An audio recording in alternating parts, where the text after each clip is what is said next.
বড় নাতনি দেখো। Hello guys, welcome back to my channel again. আমি শ্রেয়া তোমাদের সাথে। তো আজকে আমি একটা নিউ ব্লগ নিয়ে চলে এসেছি তোমাদের সামনে। এইখানে আজকে আমরা সবাই মিলে আমি মা বোন মিলে যাচ্ছিলাম মামা বাড়িতে বার্থডে সেলিব্রেট করতে দিদার। তো টিকিট কেটে এই যে ট্রেনে উঠে পড়েছি। মাঝখান দিকে ও একটা ফিল্টারে ভিডিওগুলো নিচ্ছিল আর আমি ওপাশ থেকে কেকটা দেখিয়ে নিচ্ছিলাম যে এই যে আমরা কেক কিনেছি। তো কেকের ভিডিওটা আমি নিতে পারিনি কারণ তখন খুবই বৃষ্টি পড়ছিল। তারপর এই যে নেমে পড়লাম স্টেশনে, দিয়ে হেঁটে হেঁটে যাচ্ছিলাম আমরা মামাবাড়ির দিকে। তারপরে যে যাচ্ছিলাম মামাবাড়ির দিকে, বেশিক্ষণ না, স্টেশন থেকে 2 মিনিট হাঁটা পথে।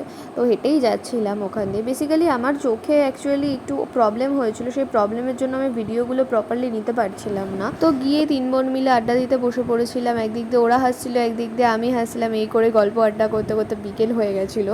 তারপর বিকেলের দিকে আমরা সবাই মিলে দিদাকে সাজানোর পর আর কি মানে কেক কাটানোর ওইখানে নিয়ে যাওয়া হচ্ছিলো। এই যে কেকটা দেখে নেন আপনারা এখনই, তখন অ্যাকচুয়ালি করতে পারিনি বৃষ্টির জন্য।